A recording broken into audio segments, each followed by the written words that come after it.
Salamat, wonderful Deacon. Alam niyo, napakaganda ng salitang wonderful. Huh? Ang sabi po ng Bible sa Isaiah chapter 9, verse 7, naalala verse 6, and he shall be called wonderful. Katatapos lamang po ng Pasko at naalala natin ang salitang yan. Pero alam niyo, may mas malalim po na kahulugan yung salitang yan at ito po ay nais kong sabihin sa atin.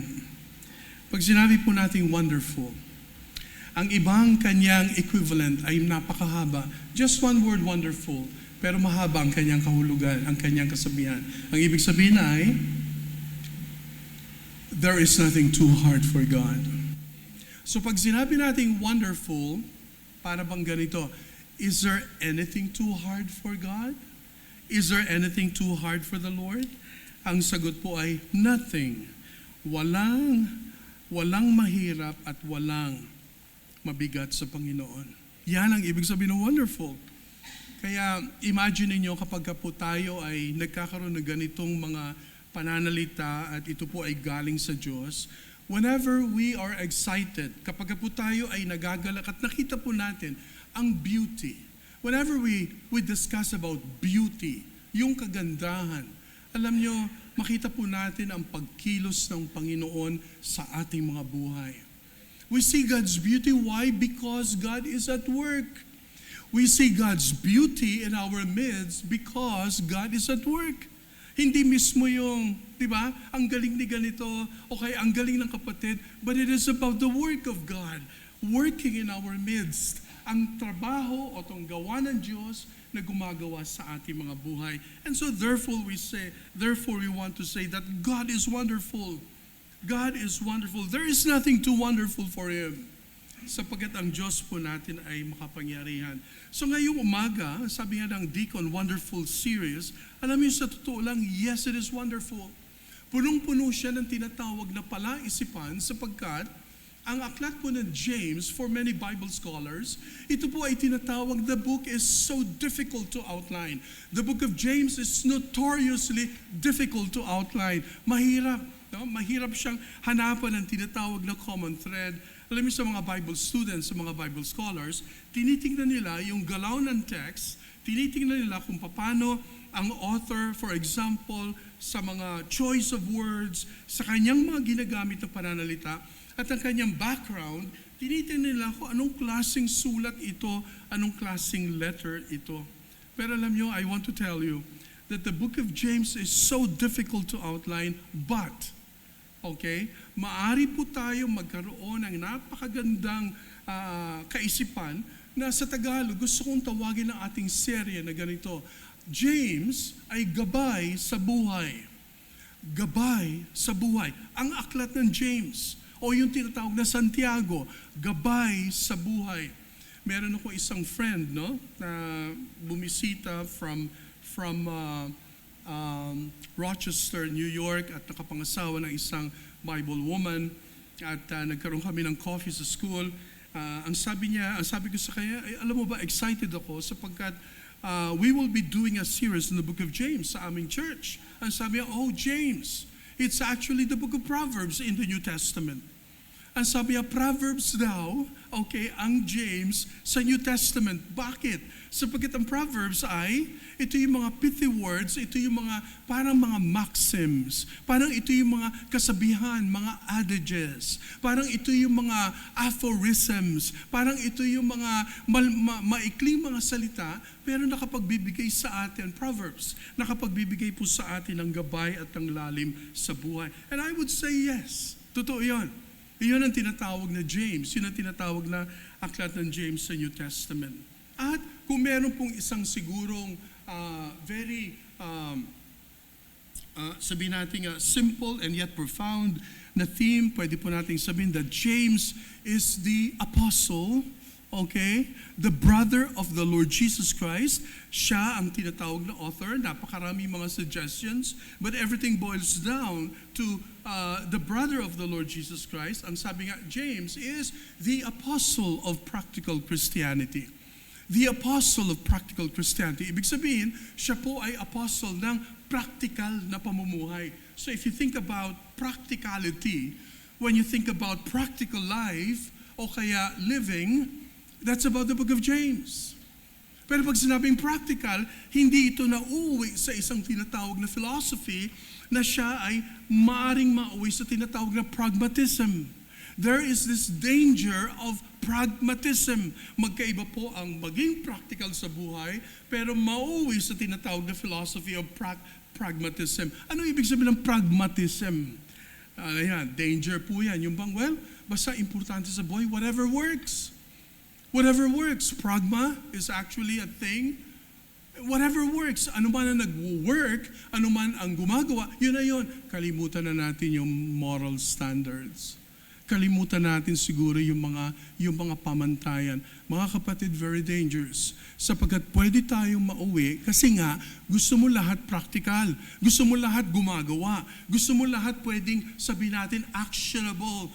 Pwede mong ilagay siya sa isang bagay na, ay basta ginagawa ko. Pero, pwede siyang mauwi sa tinatawag na pragmatism na ang importanteng bagay lamang ay yung tinatawag na, whatever works. Kaya kunyari sa ating church, basta whatever works. Itabi natin ang katotohanan, itabi natin ang tinatawag na truth, itabi natin ang doctrine, maging practical na lamang tayo. That is very dangerous. In fact, in the scriptures, in the book of James, ang James po ay balancing book, especially when it comes to the meaty, to the solid teachings of the Apostle Paul. Kaya nga, ang sabi ng iba, yung ibang gustong maghanap ng butas at atakihin ang salita ng Diyos, ang sabi nila, nakakita kami ng isang argument na sa ang James ay hindi siya tinatawag na canonical, hindi siya tinatawag na hindi siya inspired. Why? Because when we compare the book of James kay Apostle Paul, napakalayo. Si Apostle Paul ay napakalalim, napaka-theological. Si James ay medyo problematic. Mga kapatid, that's not true. Alam niyo, ang dahilan kung bakit nagkaroon ng ganong klaseng kaisipan ng ilang mga bagay. Kasi alam nyo, si Martin Luther, hindi naman talaga siya perfecto. Okay? So sa tandaan natin, si Martin Luther bilang isang German reformer, okay? Bilang isang German reformer na nakatuklas nung inaral niya ang Romans, ang Habakkuk, ang Galatians, at dumating siya sa point na ang sinabi, the just shall live by faith. In fact, nung kanyang translate ang Latin into German, nagbigay siya ng isang matinding salita na wala sa original. Kaya pala, pag sinabing sola scriptura, the just or sola fide, dinagdagan niya ng align. Align is actually alone. Ang sabi na, the just shall live by faith alone.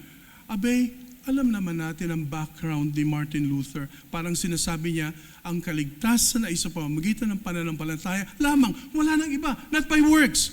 Question, ano ba ang background ni Luther? Naalala niyo?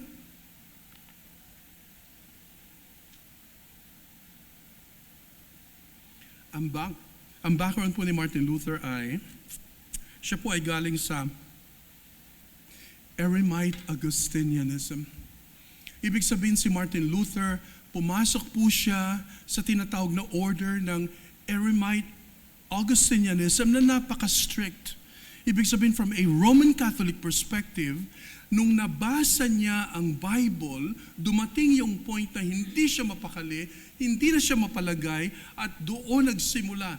Babalik-balikan niya ang scriptures, question niya ang kanyang ginagawa, question niya ang lahat ng sistema ng tinatawag na Roman Catholicism nung panahon niya.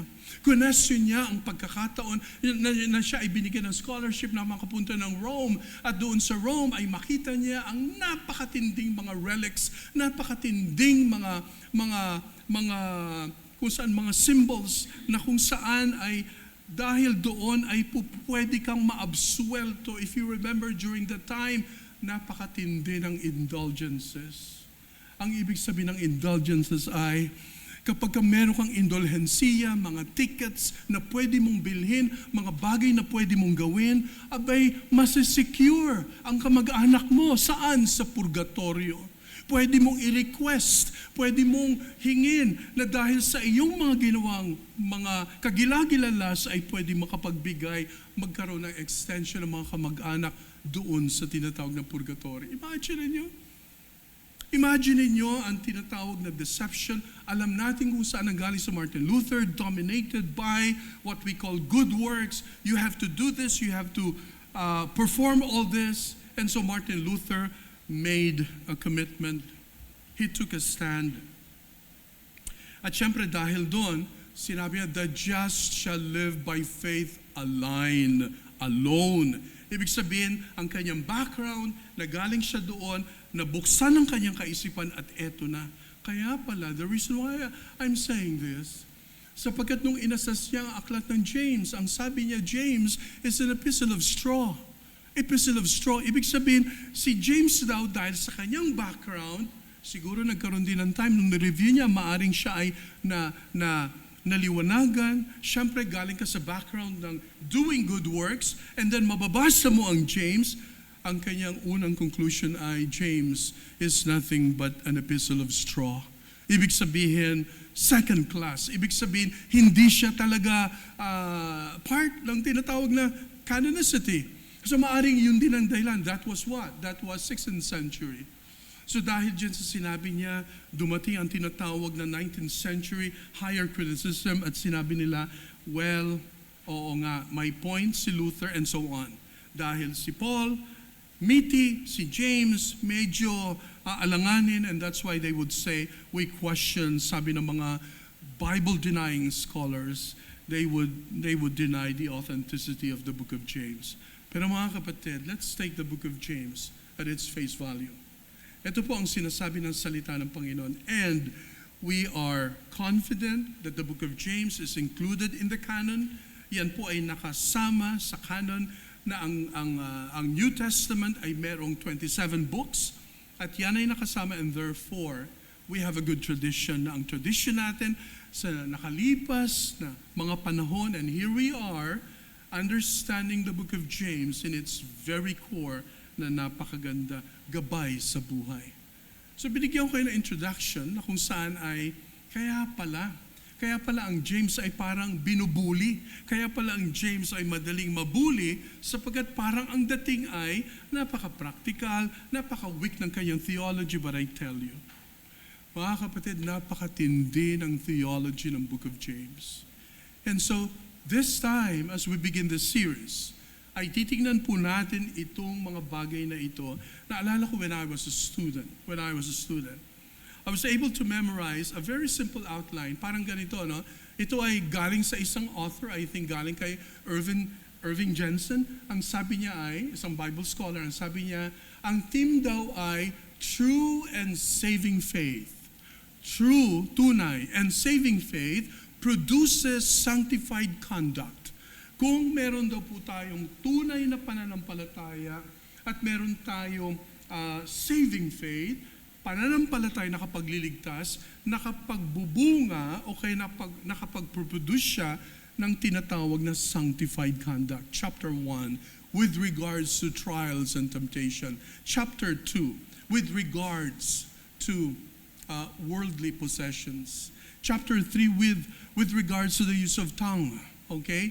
Ang paggamit ng dila. Chapter 4, with regards to, chapter 2 with regards to,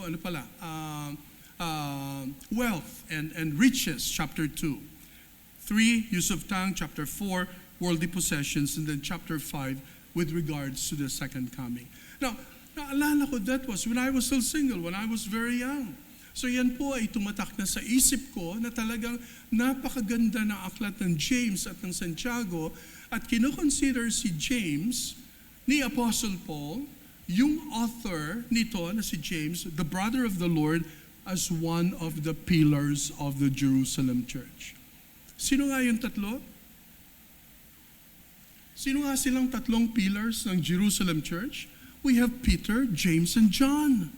So ibig sabihin, the Apostle Paul attests to that, to that fact that James was such a pillar of the church. Nung una, siyempre, bilang kapatid niya si Jesus Christ, I'm just taking yung mahabang narrative to a shorter one. Siyempre, nung una, imagine natin, kapatid mo si Jesus. Okay? Miguel, what do you think if your brother is Jesus? Adrian, what do you think? Nako, palagay ko, Deacon. Kung kapatid mo si Jesus, Deacon. Nako, palagay ko si Deacon magiging soft-spoken to. Di ba?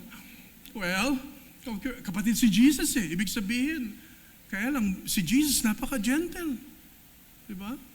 Siguro nung una, medyo mahirap kay James na paniwalaan yung kapatid niya, yung brother ko, Savior, yung brother ko, Panginoon.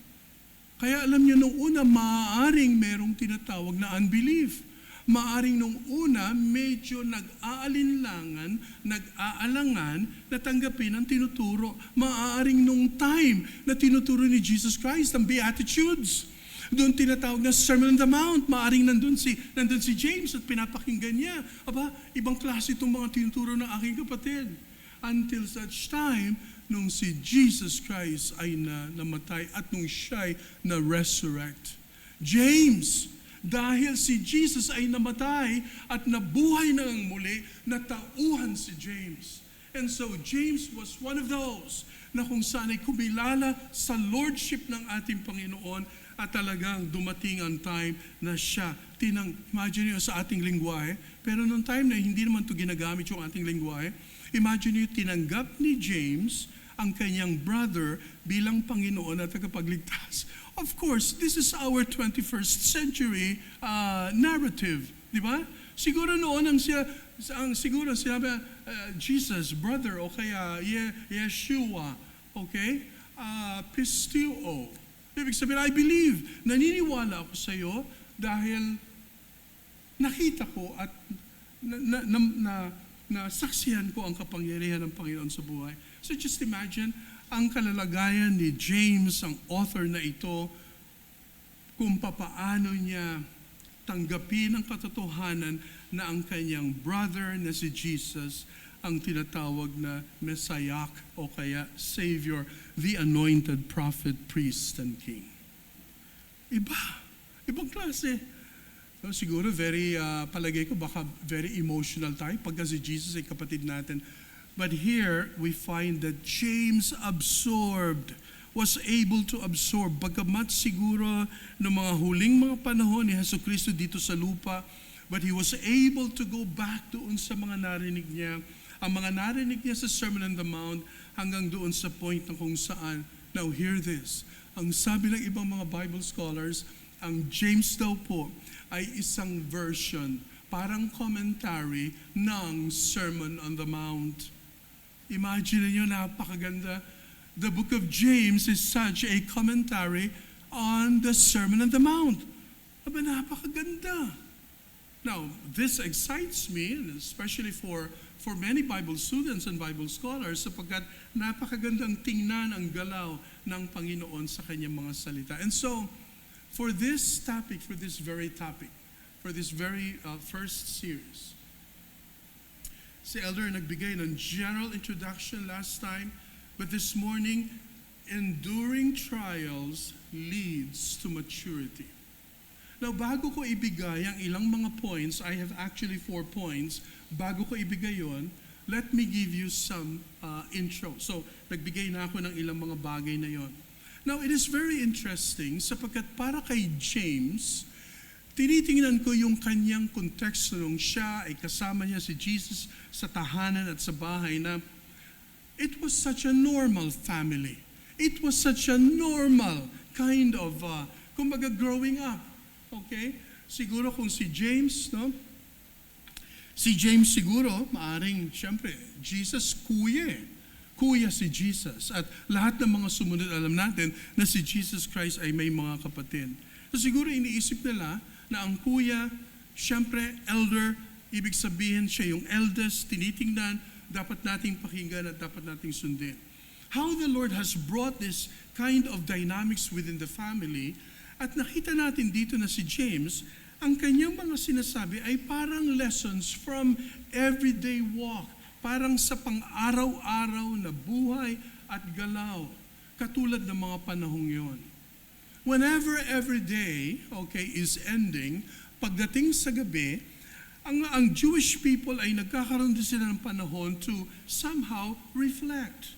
Ano ba ang nangyari magmula kaninang umaga and so on.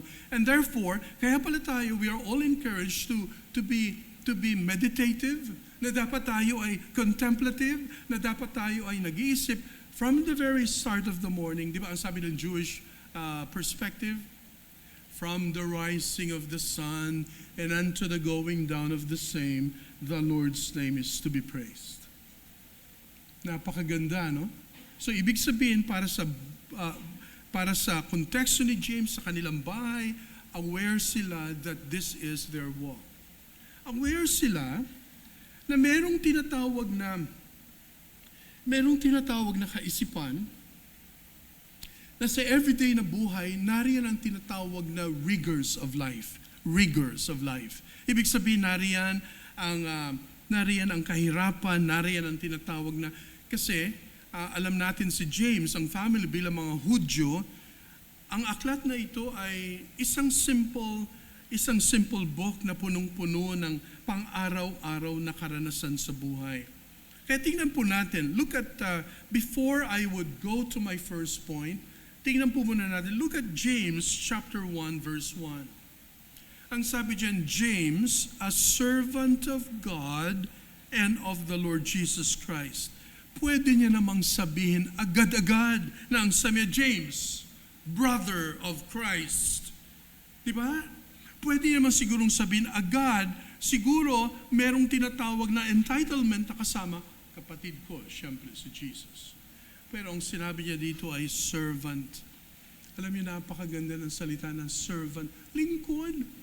Ikaw ay kapatid, pero sa totoo lang para kay James, no. I am a servant. I am a servant of God and of the Lord Jesus Christ. Ang nakakatuwa, no? Hindi natin makita agad sa English, pero kung mapapansin po natin, James, a servant of God and of the Lord Jesus Christ. Ginamit niya, James, a servant of what?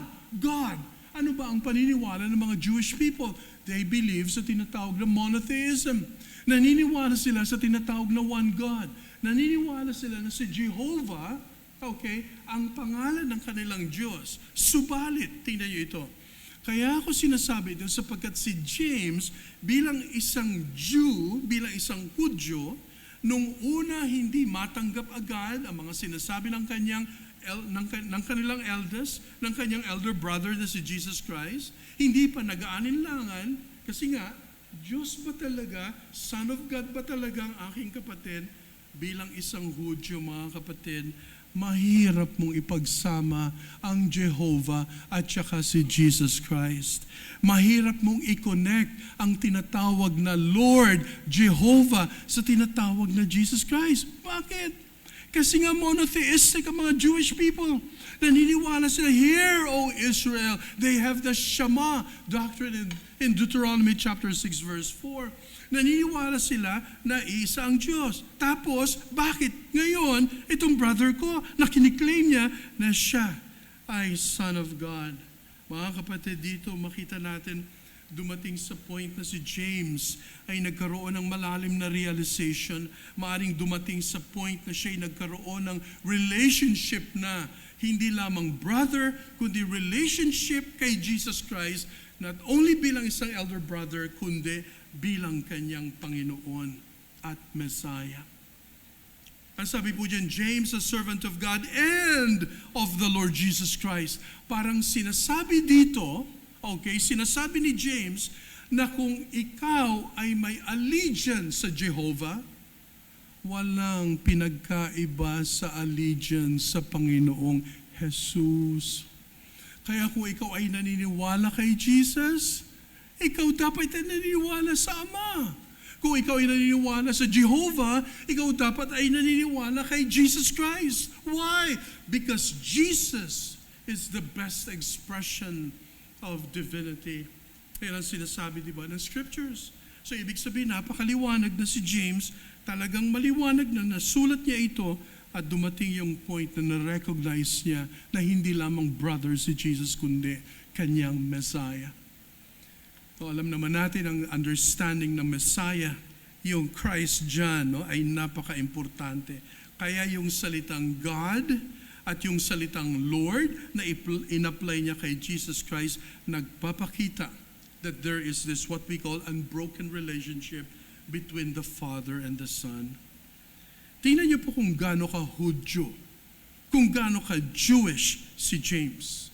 Pero ang kanyang pagiging Jewish ay nagkaroon ng tinatawag na fulfillment ng ganda, ng lalim dahil sa kanyang kapatid na hindi lamang kanyang tinuring na kapatid kundi kanyang Messiah. And then ang sabi dyan to the 12 tribes scattered among the nations. Na pag sinabi nating 12 tribes, of course, we know na yan ay 12 tribes of what? Of Israel. Na napakaliwanag na yan po ay talagang buhay na buhay nung panahon ni James, kahit na AD, kahit na in the year of the Lord na, ang 12 tribes hanggang ngayon ay meron pa rin. So ibig sabihin, I think in one sense, there is a certain plan that God has for the 12 tribes. Now, if you would ask me, papaano ito? Ang alam ko lamang ay, hindi lahat ng Israel ay Israel.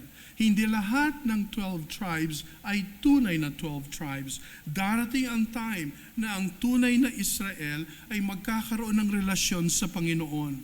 See, that's very clear. So pag sinabi natin Israel, it talks about what? The whole nation of Israel na nagsikalat sa buong mundo. Kaya wherever we go, dito sa Pilipinas, no? Lalo na dito sa Marikina, nung panahon ng Open Door Policy, nung panahon ng Third Reich, ang ating bansa ay tumanggap tayo ng tinatawag na certain number of Jews and many of them have settled here in Marikina. Imagine niyo, sino sa atin may kilala mga Hudyo pa dito sa Marikina? Kuya Wilson, may kakilala pa ba tayo mga wala na? Pero palagay ko, no, pagka siguro binalikan natin yung kasaysayan, palagay ko maalala natin siguro yung mga lugar and so on. Imagine niyo, we're able to what? Accommodate. Okay, and sabi ng iba, 1,200 Jewish people nung time na kung saan open door policy sapagkat tinakasan ng bansang Israel at ang Europa para makarating kung saan-saan para maligtas sa tinatawag na Holocaust.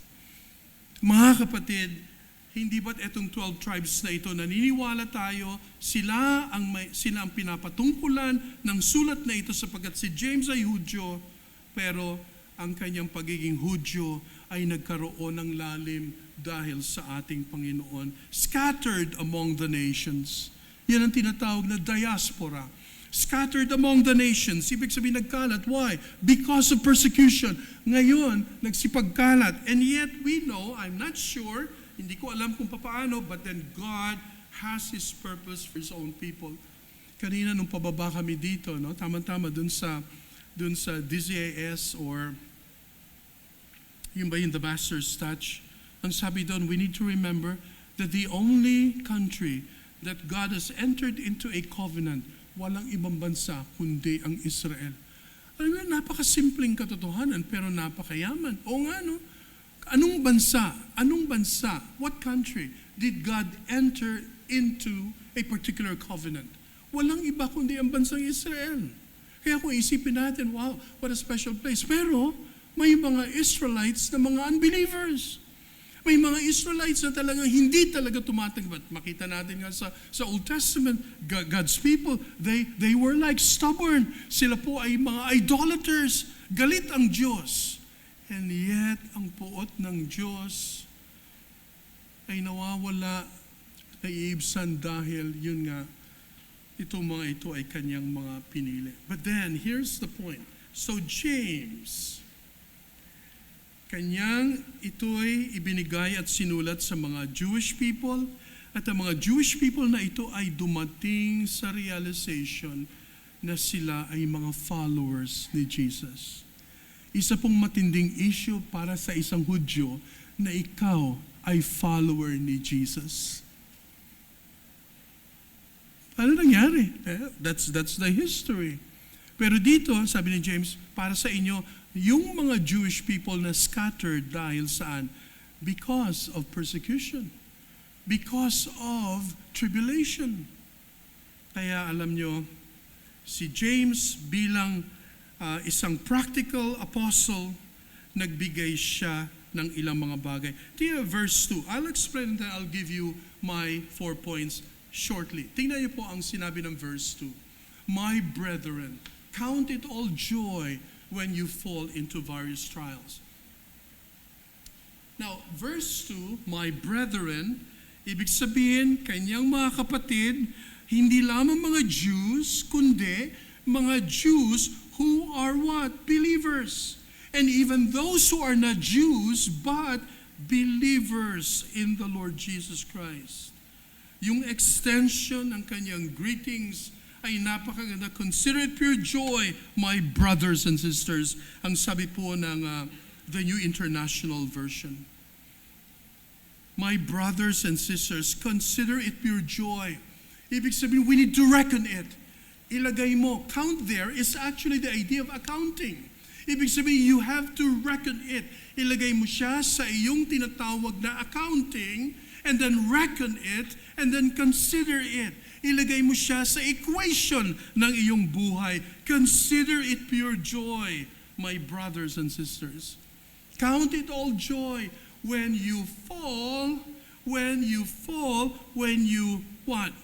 Whenever you face trials of many kinds. Ang salitang trials dyan ay pwede nating lagyan ng isa pa na hindi natin pwedeng ipaghiwalay at this point. Okay? Hanggang sa tinatawag na verse 12. Sapagkat ang sabi dyan ay peirasmos or trials o kaya naman temptations. Sa Tagalog, pag tinagalog natin, trials, pagsubok, and then temptations ay tukso. So, ibig sabihin, paano natin ipagsasama ang trials and temptations? Pwede ba yun? Yes, because that's the language of James. That is the very word of James, perasmos. So, ibig sabihin, we need to be discerning kung yan ay trial at kung yan ay temptation. Kaya sabi ni James ay, consider, you account it. Ilagay mo sa equation mo, consider it a joy when you face diverse, iba-iba, trials / temptations sa buhay. Imagine niyo mga kapatid, hindi ba't ito yung ating pang-araw-araw na buhay? Hindi ba pagdating, kunyari, okay, nakapagpahinga na tayo at panibagong araw, lalo na, halimbawa, today is such a wonderful time sapagkat we are the gathered saints. Tayo po ay magkakasama and so, it's so encouraging to see one another. It's so uplifting na makita ang bawat isa. Kaya sabi kay Enrico, di ba sabi niya, what a thrill. Sabi ng song, what a thrill to be together as God's people. Pero tingnan niyo, pag natapos yung araw na to, ganyan iba yung naranasan. Pag natapos yung araw na to, tapos balik na tayo sa routines at sa daily grind ng ating buhay. Ayan na. Siyempre, kailangan, sabi nga ni James, practical dapat tayo sa lahat ng aspeto ng ating buhay at pag dumarating ang trials / temptations. Pwede kayang hindi na tayo maghiwalay? Pwede kayang magsama-sama na tayo 24 oras? Hindi. Pero alam nyo ba, merong gumawa, okay, may mga grupo na gumawa, pumunta sila, for example sa Amerika, napakalaking ranch, napakalawak na acres, nagkaroon sila ng community, dito na tayo mamumuhay everyday, dito na tayo magsama-sama. Naku, ang dami, nauwi sa tinatawag na cultic groups. Nauwi sa tinatawag na napakahirap. And there was a tendency actually of Anabaptist group, okay, in church history, ito yung mga Mennonites, na kung saan ay, they even reject yung tinatawag na development and yung technology. May mga lugar pa sa ibang lupalop ng mundo na hindi sila gumagamit ng electricity.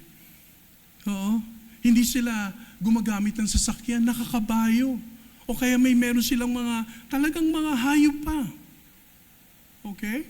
Pero, of course, they wanted to do that gusto nilang mauwi sa tinatawag na primitive Christianity at gusto nilang gawin ito, pero alam nyo, nauwi sa tinatawag na cultic group. Hindi po pwede. We can never, just stay here and be together all the days. No. Tingnan nyo, here's the wisdom of the book of James. Wherever you go, whatever you do, okay?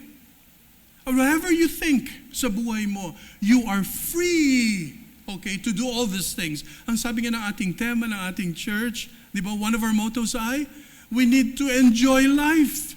Dapat nating i-enjoy ang buhay at yan ang sinasabi ni James. Kaya lang, meron tayong mga principles gabay sa buhay that we will not experience some of the sabihin nating mga problems whenever we face.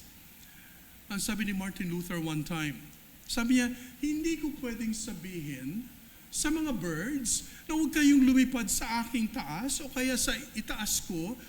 Hindi ko pwedeng sabihin yun. Pero sabi niya, but we can actually avoid the birds nesting on our head. We can avoid the birds nesting on our head. Meron na ba tayo nabalitaan na mugad ang isang ibon sa kanyang ulo? Meron na ba? Nakakatawa, no? Paano naman, pwede ba mangyari yung pasto na mugad? Ano ibig sabihin? Di ba? Mga ilang linggo siya nakaganyan, nakatayo, tapos namugad. Di ba? Ang point lang ay, ang sabi ni Martin Luther, hindi daw nating pwedeng sabihin sa temptations at trials, lumayo ka sa akin. Pero we can avoid the temptations and the trials nesting on our head, na sila ang magiging controlling principle ng ating. Kaya pala ang sabi ni James, my brothers and sisters, consider it all joy. Take it as what? A joy. Bakit joy? Bakit? Para namang napaka unrealistic ni James. Paano mo sasabihin, James, na i-consider with all joy? Babagsak ka nga, o kaya makakasalubong ka nga ng trials and temptations. Well, ang ibig sabihin yan, okay, mamaya dun sa aking 4 points, ay napaka-importante because, kaya pala joy, because it's actually how you see these things in the light of God's purpose and will. And you can still take it with joy. You can respond with joy. Alam niyo ba, in the ancient world, for example, si Epictetus, no? Si Epictetus, ang sabi niya, ang temptations daw ay nakaka-prove ng isang tao, okay, kung anong type ng person ka.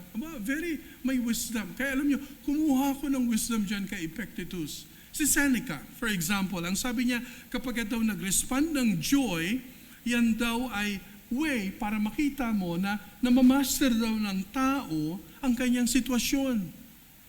Nakita na ba tayo ng tao na kapag ang sitwasyon ay difficult, okay, nawawala ang joy, nawawala ang tinatawag na kaligayahan sa kanyang puso?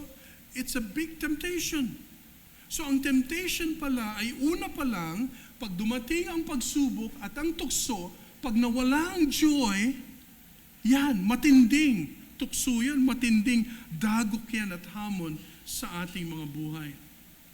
And then ang sabi ng verse 3 muna, knowing that the testing of your faith produces patience. Yung word na testing sa verse 3, magkaiba. Kanina nabanggit ko yung salitang the word sounds peirasmos, pero pagdating dito sa verse 3, iba yung kanyang word. It's actually the word dokimos. Knowing that the testing, the proving of your faith, parang nilalagay sa tinatawag na fiery furnace, parang dinadaan ka sa tinatawag na, saan? Parang ikaw ay tinetest, dumadaan sa fiery furnace. Dumadaan sa tinatawag na napakatinding init para ma-purify katulad ng isang precious stone, katulad ng isang gold. That's the word testing.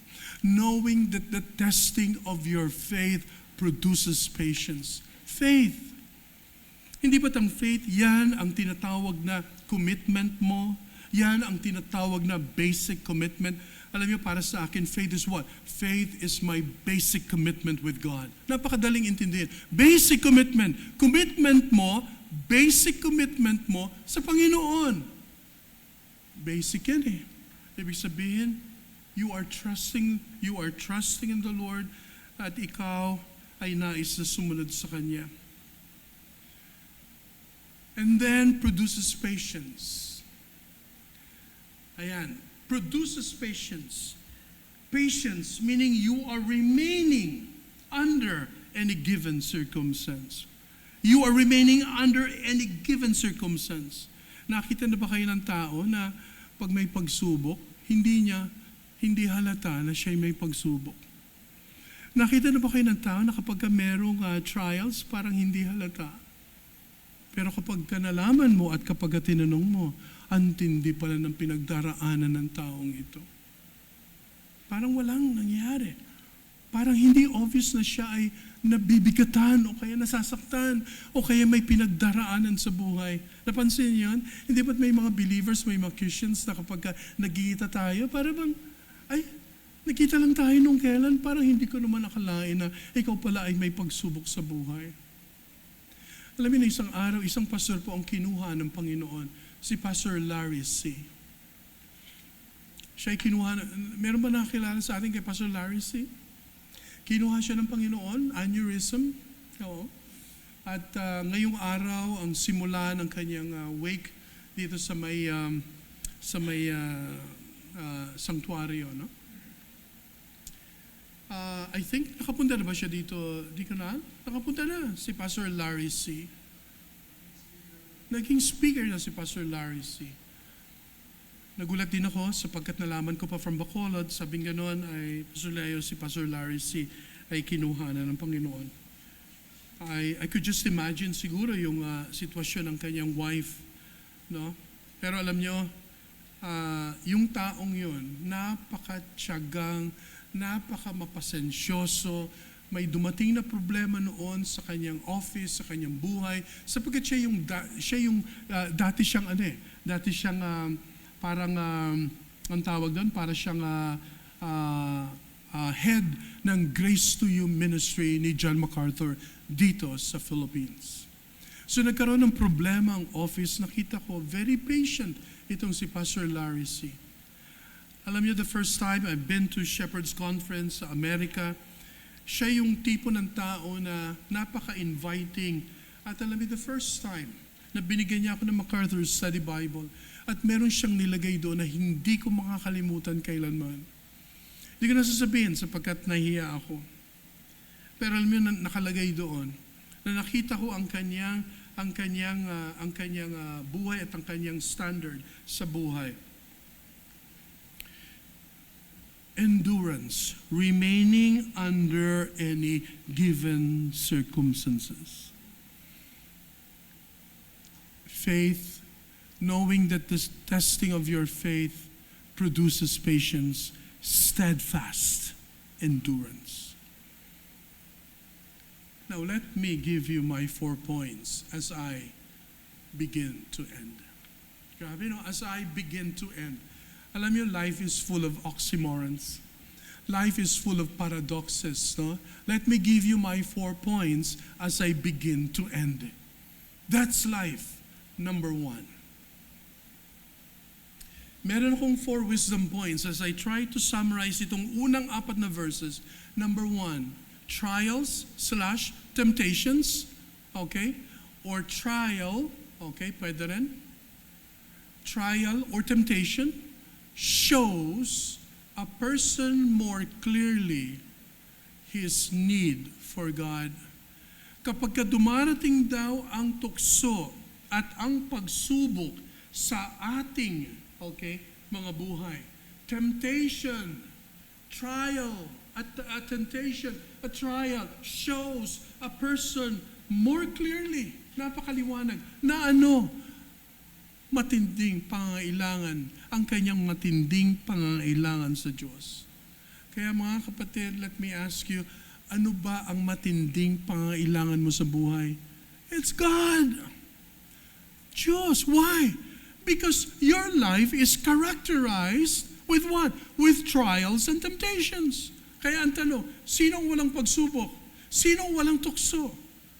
Hindi, no? Parang kumbaga, hindi na po yan ang issue sapagkat all of us are buffeted with all these trials and temptations. Ang importante ay, how do we handle those things?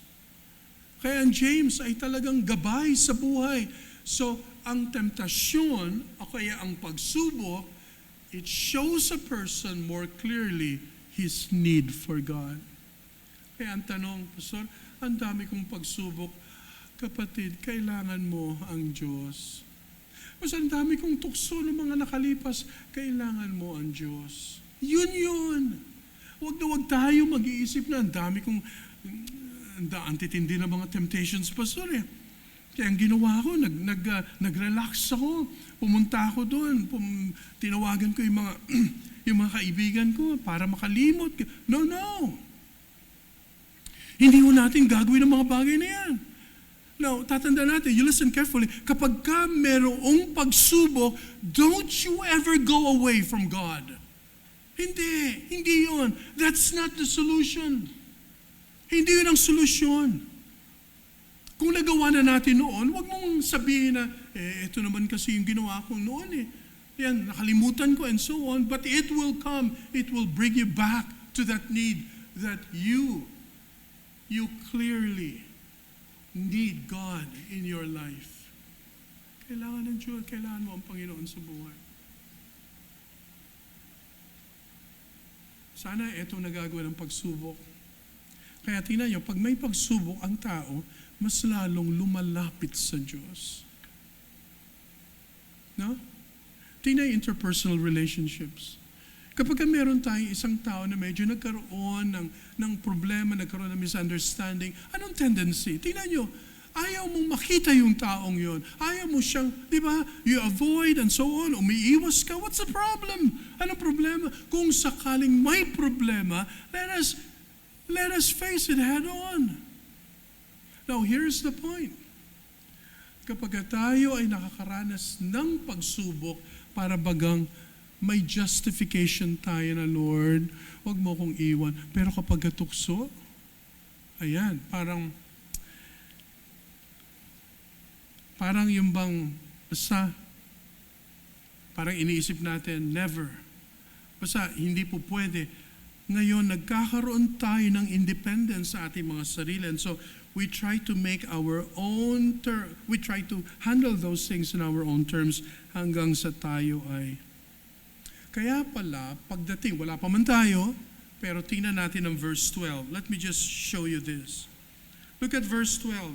Blessed are those who persevere under trial, tingnan nyo, under trial, or temptation, because when they have stood the test, they will receive the crown of life that God has promised to those who love Him.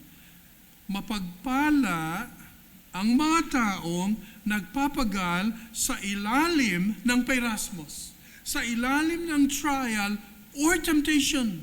Na bakit ko sinasabi ito? Kasi pagdating ng verse 13, ang peirasmos ay meron na siyang definite na meaning pertaining to what we call temptation. Look at verse 13. Verse 13. When tempted. You see that? Ito iba na. When tempted. No one should say, God is tempting me. Walang pwede tinutokso ako ng Diyos. No. Okay? Pero, ang salitang temptation at saka trial ay isa sa kanyang original na word. But then we need to know the context. We need to know how the context is actually developing. Okay? Gets natin? Kaya kailangan, maintindihan natin na maigi ito. Kaya pala, balik tayo dun sa point number 1. Sa ako na itutuloy yung verse 13. It shows a person more clearly his need for God. His need for God. May mga trials ba? May mga temptations ba? Mga kapatid, ipinapakita na talagang kailangan natin ang Diyos. Kaya mamaya sa Sunday School, pagkatapos, we have to explore this kung meron kayong mga questions. Okay? Meron tayong question and answer. Now, look at second point. It shows people what they are able of enduring. Ipinapakita tayong mga anak ng Diyos kung ano po ang ating kakayanan para tayo po ay mag-endure. Alala niyo, ang sabi ng 1 Corinthians chapter 10, walang pagsubok na ibinibigay ng Diyos na hindi mo kakayanin sa buhay. Meron na po bang binigay ang Diyos sa atin na hindi natin kinaya? Pastor, parang meron. Oo. Ano yun? Di ba yung time na parang ikaw ay nalulunod na, no? Yung time na maaring may nawala sa family, kinuha ng Diyos or what? Yun ba yung mga times na yun? Pero mga kapatid, wala siguro, no? Pero kakayanin dahil sa biyaya ng Diyos. Wala pa siyang ibinibigay na pagsubok at tukso na hindi common sa lahat ng tao. Hindi yung, Lord, iba naman kasi itong pagsubok ko, Panginoon. Talagang, may titindi pa ba kay Job? Meron pa bang tatapat sa atin kay Job? In 1 week's span, sa isang linggo, anong nangyari? Nawala ang ari-arian. Nawala ang kanyang mga slaves. Nawala ang kanyang mga anak. Mahal sa buhay, ilan sila? 10. At nagkaroon siya ng boils beyond degree. Okay? Talaga namang napakatindi. At hanggang doon sa point na para bang sinabi ng asawa niya, imagine mo, the closest in your life, at sasabihin, Job, alam mo ba, siguro may kasalanan ka, ang gawin mo, sumpain mo na ang Diyos at mamatay ka na. Napakatindi. Meron pa bang higit doon kay Job? Pero mga kapatid, dito makita natin, temptation shows, trial shows, people what they are able of enduring. Kaya pa? So kinakaya po. Maganda, kinakaya po sa biyaya ng Diyos. Magandang salita, kinakaya. Iba yung dating na kaya pa. Siyempre, pastor, kayang-kaya yan. Naku, parang iba ang dating, no? Kayang-kaya yan. Iba ang dating. Pero kapag kaya pa ba, ay, pastor, yung may konting sign. Kaya pa, pastor? O, sa awa ng Panginoon, sa biyaya niya. So temptation shows people what they're able to endure. Meron ka bang karanasan sa buhay mo na in-endure mo ang pinakamatinding karanasan? Sa tingin mo lang. Hindi mo naman sinasabi na, ako ang pinakamatinding nakaranas ng ganito. Hindi. Sa sarili mo lang. Meron na ba? Meron ka na bang naranasan na matindi? Wala pa yun eh. Wala sa kalingkingan. Oo. Pero ito, may i-confess ako sa inyo, no? Saan ka makakita? Nagkaroon na ako ng anxiety, sa totoo lang. Nag-exam si Brad ng September.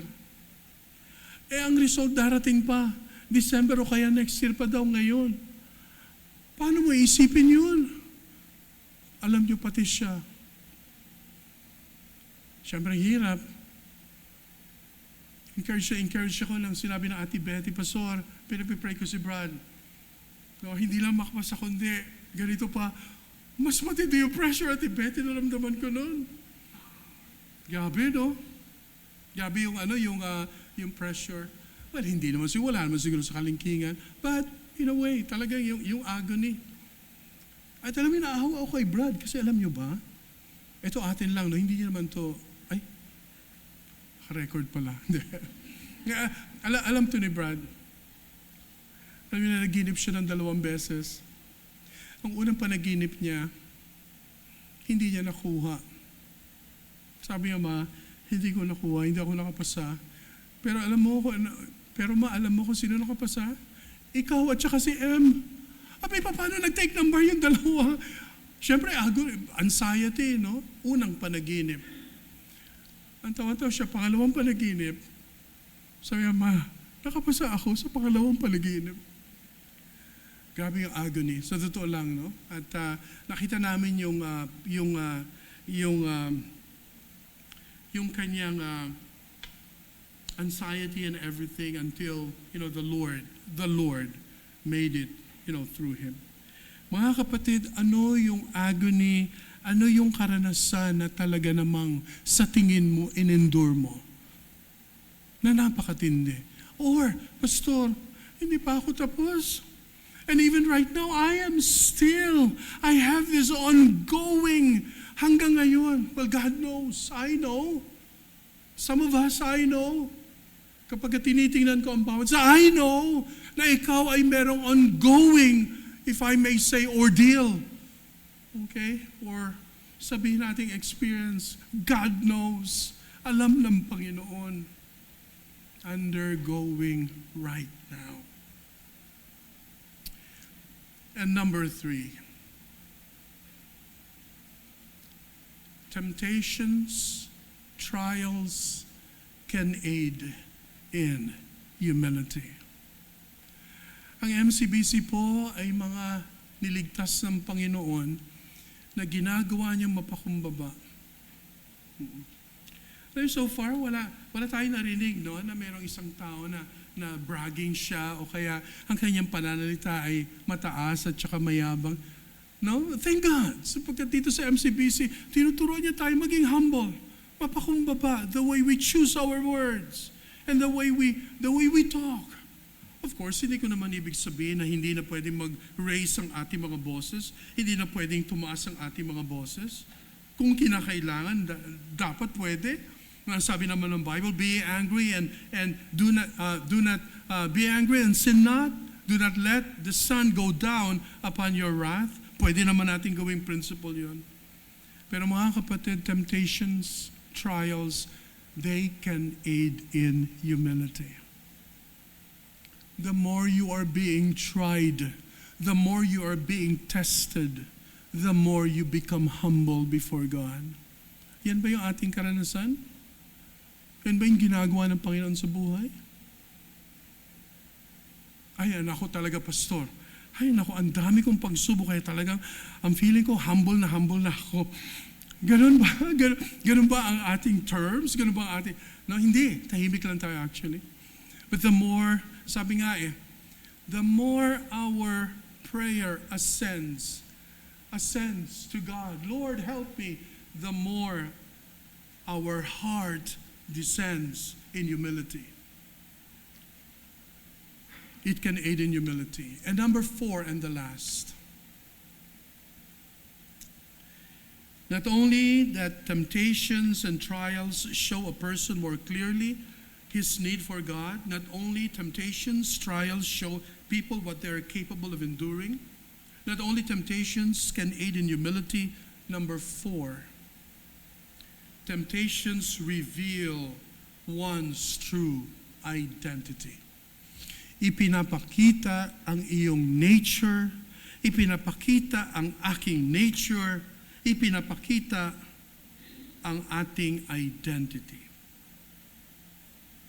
Kaya mga minamahal, yan po ang ginagawa, yan po ang blessing that whenever we experience, we can endure trials and temptations, and enduring trials and temptations leads to maturity. Now, yung salitang maturity sa panahon natin ngayon ay medyo, yan ay para sa iba, no? Yan ay tinatawag na oppressive expectation. And I will explain this next Sunday. Bakit tinatawag na oppressive expectation? Nobody's perfect. Nobody's mature. Okay? Kaya pag ang dating, si ganito, mature yan? Okay. Parang nagiging oppressive expectation. So mga minamahal, mga kapatid, sa umagang ito po ang wisdom, ito po ang gabay, okay, para sa buhay, gabay ng buhay, na aklat ng James, tayo po'y nag-umpisa dito sa point na enduring trials leads to maturity. We will see next time more of this. Pero ngayon, naway tandaan natin na itong mga bagay na ito, may ginagawa ang Panginoon sa buhay natin at this very time. At this very moment, the Lord is doing something. Kaya tayo po ay magpaturo. Ang sabi, consider it pure joy, my brothers and sisters, whenever you face trials of many kinds. Because you know, as you try to comprehend it, the testing of your faith produces perseverance. Hayaan mo na ang perseverance ay gumawa sa iyong buhay para ikaw ay maging mature at para ikaw ay maging complete at para ikaw ay maging perfect. The word perfect is for many. Yan po ay isang oppressive expectation, but it is not. So I'll explain it next time. May the Lord bless these things in our hearts. Tayo pong lahat ay manalangin. Father, we thank you, Lord, for this time that you have given us. Ito pong unang bahagi ng aming pong serye sa aklat po ng Santiago, sa aklat po ng James. O Lord, ibigay niyo po, Panginoon, ito na isang magiging gabay namin sa buhay at magiging kalakasan namin, lalong-lalo na sa ongoing experience of trials and temptations.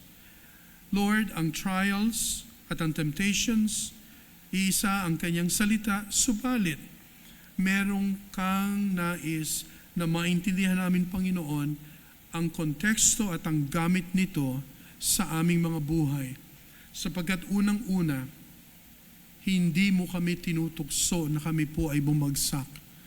Kami, Panginoon, ay sinusubok mo upang kami po ay maging mature at maging matibay sa aming buhay. Lord, help us to understand more of these things in the coming days. We thank you, Lord. This is our prayer in Jesus' name. Amen.